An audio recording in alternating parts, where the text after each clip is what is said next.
Hey everyone, welcome back to the workshop. Artisan Pirate here, and in today's fun scroll saw project video, have a nice, amazing compound cut design. Now I like showcasing this side of the scroll saw's versatility from time to time over here on the channel, just to showcase what a scroll saw is capable of. Not only can it cut out flat two-dimensional pieces, it can also take it into the third dimension with compound cutting, to where you can pick a piece up and look at it in a 360-degree manner.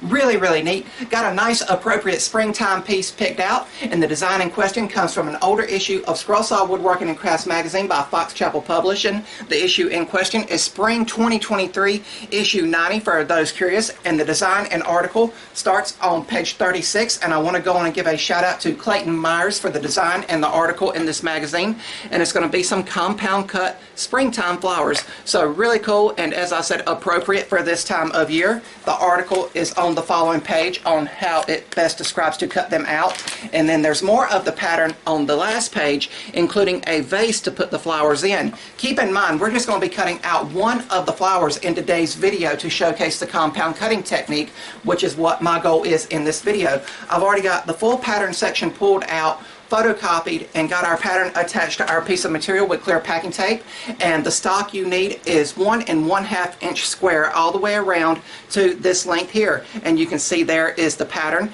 And what's unique about scroll saw compound cutting is you not only cut it out from this way, you then flip it and cut it out this way. Keep in mind, for compound cutting, you need to make sure that your table saw that you rip and mill your material down on is dialed in at a perfect 90 degrees, as well as your scroll saw. And over on the scroll saw, I like to use my handy dandy blade alignment jigs that I 3D print. These are now available, and they have the slot there to quickly ensure and make sure that your scroll saw is cutting at a perfect 90 degrees.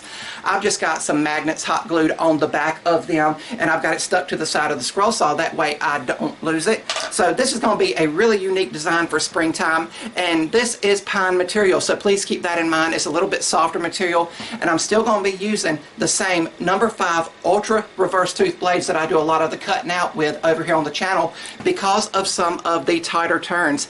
Keep in mind, it's going to be a very slow cut, because we're cutting out the thickness of this material 1 1/2 inch thick, not only this way but this way, so essentially 2 times. I know it will be a slow cut, so we will do what we always do and take our time and let the blade do the work. But all that's left to do now is drill some pilot holes and get started.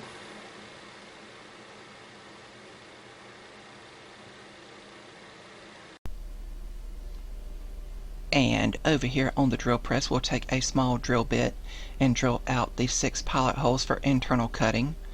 And it just has those 6 internal cuts, but it will still give the flower some beautiful 3-dimensional details. After all of the pilot holes were drilled, we headed over to the scroll saw and began scrolling. I will still be using the same standard number 5 ultra reverse tooth blades that I usually use when scroll sawing. And even though we're cutting through 1 1/2 inch thickness of material here, keep in mind it is pine. The blade will still do a great job of cutting. These internal cuts of the flower have some of those very tight V-turns, and I will cut them out the same way I would even if I was cutting out thinner material. I will go into one side of the V and then back it out and then cut along the other side.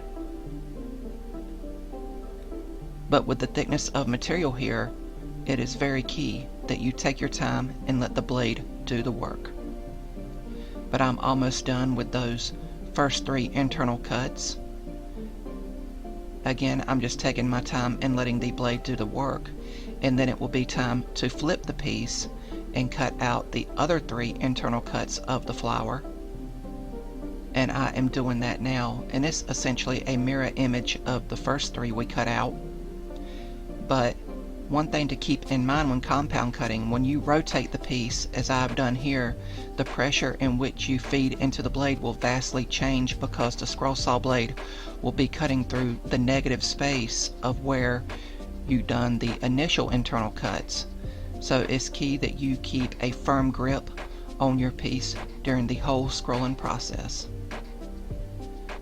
But these other 3 internal cuts will cut a lot more smoothly and easily, because again of that negative space of the previous cuts on the other side.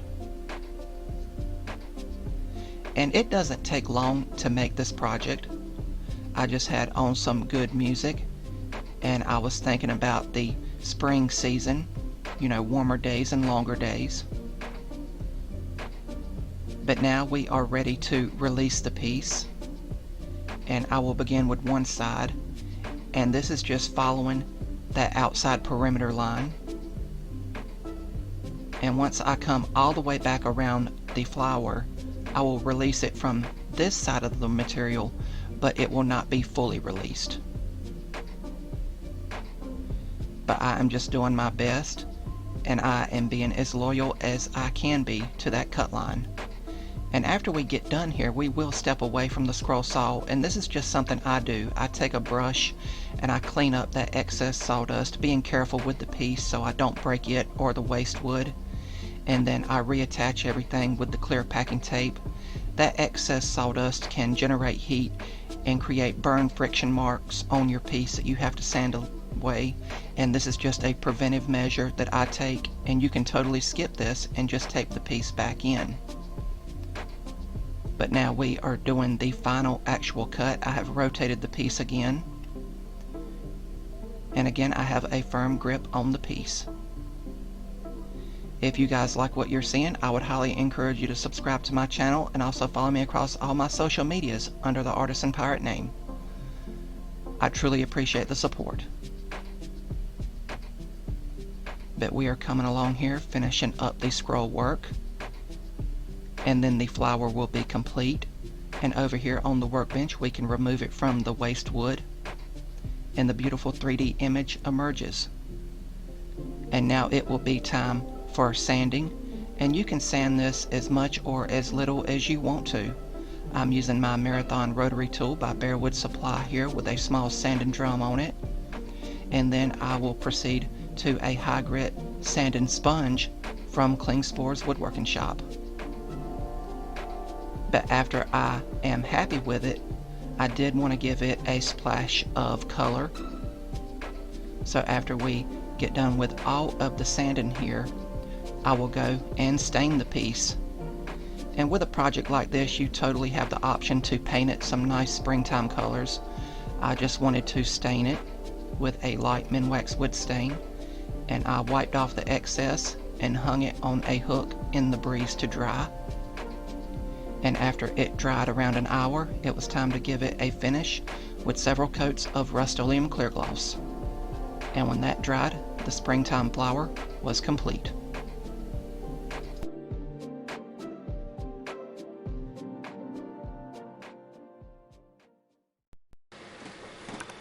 And here we have the completed springtime flower, cut out completely over on the scroll saw from start to finish using the compound cutting technique, and it finished up amazingly well with some beautiful detail. Thank you, Clayton Myers, for a fantastic design from a previous issue of Scroll Saw Woodworking and Crafts magazine. Really, really cool. It has some beautiful and elegant details in it. There's only 8 little cuts in this project. There's 3 on each side of the flower, and then the 2 release cuts to release the 3-dimensional image from the block of wood. But even though it only has 8 cuts in it, it still took me around 30 to 35 minutes to scroll it out from start to finish, and that's just because the thickness of the wood and the thinness of the blade. Keep in mind, I still use my standard number 5 ultra reverse tooth blade to cut out everything on this project, but we were cutting through an 1.5 inch thick block of material, which was pine, of course, as I mentioned at the beginning. So it is, of course, one of those projects where you need to, of course, take your time and let the blade do the work.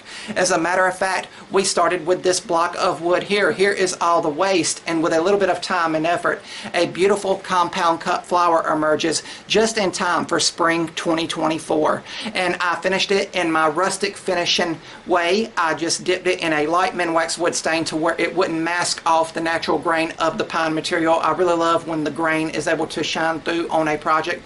And then I gave it several coats of Rust-Oleum clear gloss for a finish. Now, of course, with this being a spring themed project, you could of course go in here and paint the flower with some light pastels and nice springtime colors. And keep in mind, this is not the full design. There's a few other flower designs in the magazine, as well as the vase, which also uses the compound cutting technique to achieve its beauty. My goal here today was to hopefully inspire you to try the compound compound cutting technique if you have not yet over on your scroll saw, and I hope I have fulfilled the goal that I set out to do and inspired you to maybe try the compound cutting method, as I said. But really, really neat. Again, the project came from an older issue of Scroll Saw Woodworking and Crafts magazine, spring 2023, issue 90, and it even says on the cover, compound cut flowers in under an hour. It took me around, as I said, around 35 minutes to scroll it out, and there you see the full design as well as the patterns for the vase on the following page.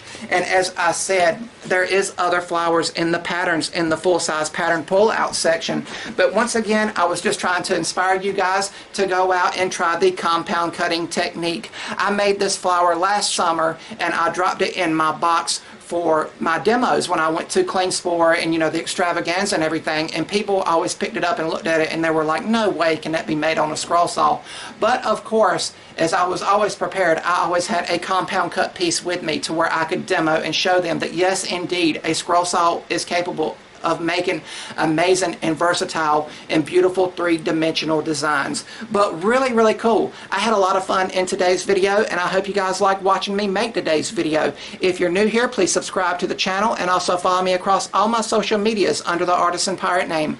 As always, links to contact me as well as all my social medias will always be linked down in the description box below these videos. That's about all for this one, and remember guys, if I can make it or do it, so can you. Happy spring, my friends. Take care, and I'll see you guys real soon.